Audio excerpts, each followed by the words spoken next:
Tahu nggak sih bahwa orang sukses dan orang gagal itu ternyata ada polanya loh. Coba kita lihat, kira-kira kamu termasuk yang mana?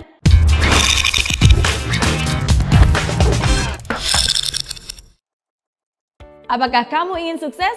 Pastilah, siapa juga yang gak pengen sukses? Sukses dalam karir, sukses dalam pendidikan, sukses dalam hubungan, sukses dalam bisnis, sukses dalam segala hal. Walaupun definisi sukses setiap orang pasti berbeda-beda. Namun tahu gak sih bahwa orang sukses dan orang gagal itu ternyata ada polanya loh. Coba kita lihat, kira-kira kamu termasuk yang mana? Yang pertama, orang sukses selalu mencari bagian dari jawaban. Dia itu bagian dari solusi masalah. Pikirannya kreatif, pikirannya unik dan selalu cari cara, selalu cari jalan. Sedangkan orang gagal jangankan mencari solusi masalah, justru biasanya dialah yang menjadi bagian dari penyebab masalah. Bikin problem, bikin runyam, bikin keributan.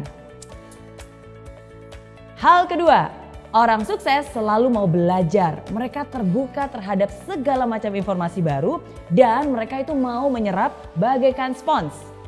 Orang gagal biasanya mereka merasa sudah pintar. Ya, merasa sok pintar, nggak butuh informasi. Ya udah tahu, itu tuh yang biasanya selalu keluar dari mulut mereka. Gak heran kan kebanyakan orang macam ini justru berpikiran sempit karena segala informasi bukannya terserap malah terpental sama mereka. Hal ketiga, orang sukses selalu melihat atau menemukan peluang di setiap masalah. Mau seburuk apapun pasti ada hal baik yang bisa diambil. Bahkan di kondisi jelek pun tetap aja ada hal positif yang bisa ditemukan. Nah, orang gagal biasanya hanya melihat masalah di setiap peluang. Bahkan hal yang sudah baik-baik aja nih bisa dicari-cari terus kesalahannya. Bisa dikorek-korek terus negatifnya. Hal keempat, orang sukses membuat komitmen dan dia akan berusaha semaksimal mungkin untuk menghidupi komitmennya. Dan omongannya bisa dipercaya. Sedangkan orang gagal hanya akan membuat janji-janji palsu, pengharapan palsu yang mereka tidak akan pernah menepatinya. Hal kelima, orang sukses selalu proaktif mencari peluang untuk melakukan sesuatu yang bermanfaat. Kalau dikasih tanggung jawab lebih dan pekerjaan yang lebih besar, pasti dia akan senang dan melakukannya dengan sepenuh hati.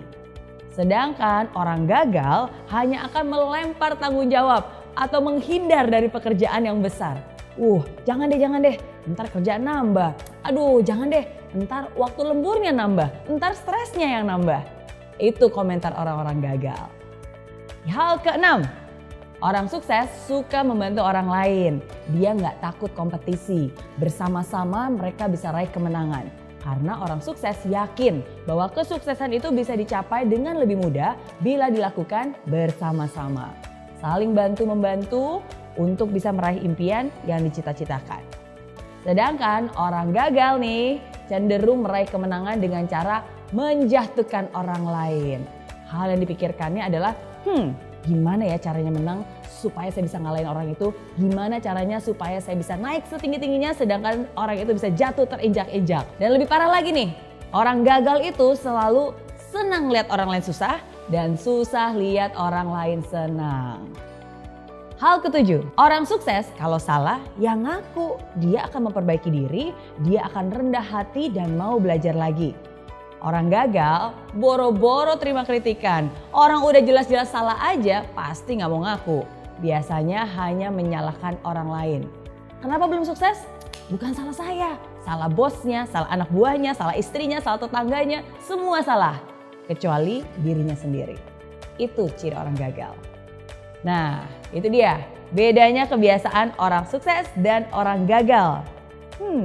Kalau kamu kira-kira termasuk yang mana nih? Kalau kamu telah memilih mental seperti orang sukses, bagus. Pertahankan itu dan bahkan tingkatkan. Tapi kalau kamu lebih banyak memiliki mental seperti orang gagal, tunggu dulu. Jangan berkecil hati dulu. Nggak ada kata terlambat kok. Justru sekarang ini adalah kesempatan untuk kamu bisa berusaha mengubah kebiasaan-kebiasaan lama yang tidak baik menjadi kebiasaan baru yang lebih membangun. Nggak ada kata terlambat asalkan kamu punya niat. Oke?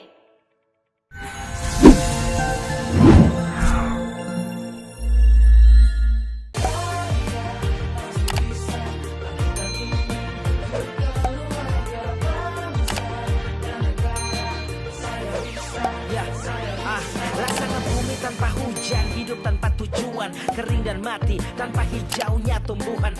Demikian kalau mimpi tak kunjung terjadi,